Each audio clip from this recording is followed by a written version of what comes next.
Sometimes it's dark, sometimes it's sunny. Well, unless you're in Raider Nation, where a dark cloud hovers over the franchise. What's happening, everybody? Hello and welcome back. It's me, Jonathan Mathis, the sports judge. Mark Davis' organization is a hot mess, refuses to be transparent, and constantly let the fans down. The same folks who show up to games where they are wearing elaborate costumes, face paint, going all out for a team that never matches that energy and passion. Everything sucks. Everybody associated with the organization sucks. The coaches, the owners, the players. Yes, I'm calling them out. I'm calling them all out. Way too many incompetent people. It's looking a lot more grim for the Raiders. Their losing streak reaches 7 after a loss to Denver. It might be the most disorganized, poorly run organization in the NFL. I mean, the New York Giants are up there on the list as well. Another year of garbage football. Lousy drafting, misevaluating talent, negligible player development, and endless injuries, particularly clusters at certain position. The injury bug got everybody, it feels like.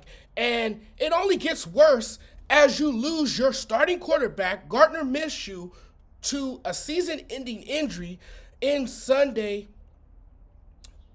in a loss to the Denver Broncos. And now this puts them in a tricky spot moving forward. They're easily the worst team in the AFC West and don't really have a path to be better anytime soon. Just a total disaster. It's been a tough year for the Raiders.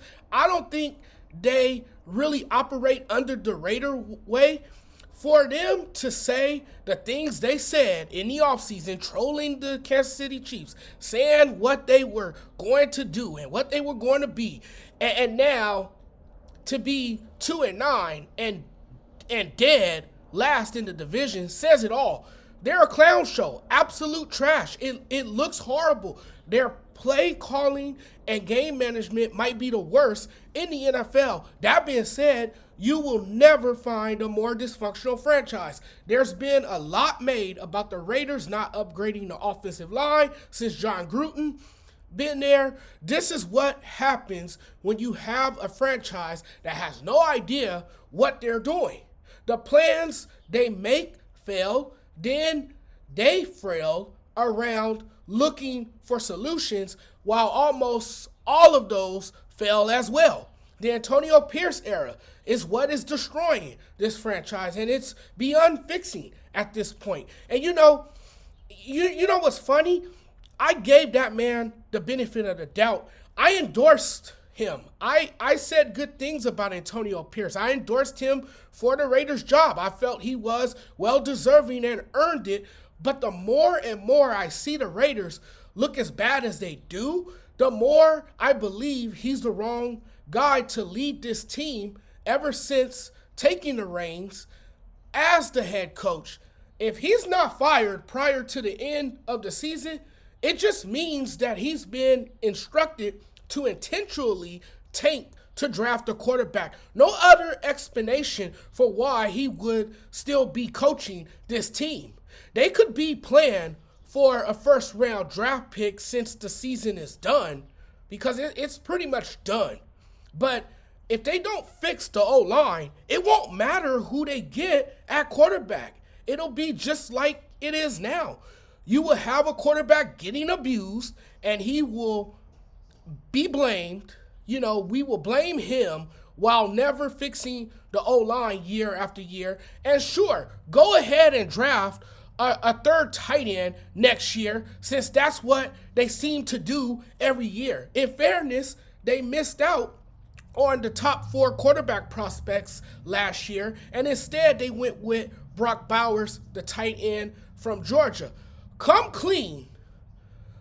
The Raiders blundered when they let Derek Carr go, and they're still paying the price at quarterback to this day. Huge mistake. It's a common theme now for the Raiders to make dumb choices that ends up later that ends up later coming back to bite them in the ass. I just think the Raiders are being punished because of dumping a quarterback like Derek Carr. And what it really says is that they have people in the front office who don't know how to run their business and have no clue what they're doing, and it has set up the franchise for failure. It's an organization that has been stuck in the same dark place for a very long time now. And that's going to continue to be the topic of discussion anytime we have an open conversation about them until they load up on assets, upgrade talent across the board in the draft, potentially if Travis Hunter is available, go one more season with a bridge quarterback like a Justin Fields or a Daniel Jones. Maybe you should draft a quarterback. Maybe you shouldn't draft a quarterback and sign Daniel Jones.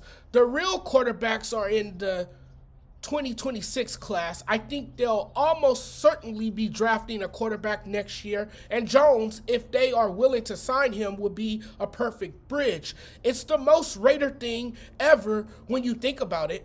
If there's one team that will offer Jones a contract, it's the Raiders. And here's the thing. Jones is already linked to the Raiders because Fred Walker, the Raiders quarterback coach, was Daniel Jones' quarterback coach at Duke, where he had his best years. And I'll tell you something else. I don't have a problem with this because Jones is not a long-term fix. He's only your guy for a short-term basis. I can see this happening where he goes to the Raiders, signs a one-year prove-it deal, and bets on himself. At some point, the trend of always changing coaches, switching quarterbacks, having players learn a new playbook and adapt to a completely new system has to take an effect on the players, and it looks like it has for the Raiders. And right now, it's a poorly coached team. They haven't been managed properly in 20 years and are still trying to right the ship. It's a bad football team with key injuries and not enough quality depth to compensate for it. The combination of the terrible O-line, it's the combination of terrible O-line play and terrible quarterback play is a recipe for disaster. They're not capable of pushing the ball down the field, and there's no run game to complement the passing game. The optics are bad. They don't have enough anywhere except the tight end position. Every other position group needs an upgrade. You have the worst quarterback and coaching situation in the league, and it's time to do some truth telling and go ahead and honestly say coaching is the reason for the Raiders' struggles. Get rid of offensive coordinator Luke Getsy. Terrible goal line play calls once again. It's clear he cannot call a sequence of plays to score at the 3-yard line. And like always, he puts this team in a terrible position. No depth, lack of talent, and bad coaching. This is just a really bad football team, and there's no other way around it. Thanks for watching, everyone. Really appreciate the love and support, as always. Without you guys, none of this is possible. It was a wild weekend in the NFL, wild Sunday. You had some close games. You had some nail-biters. You had a kicker miss a late field goal that decided the outcome of the game. Just a lot happened in the NFL this week. It was a great week of football this week. But, guys, you guys take care. I'll be back. I got a lot of content for you guys today. I got so much to talk about, but we'll get to it. Talk to you guys again soon. Take care, everyone. Enjoy the rest of your Monday.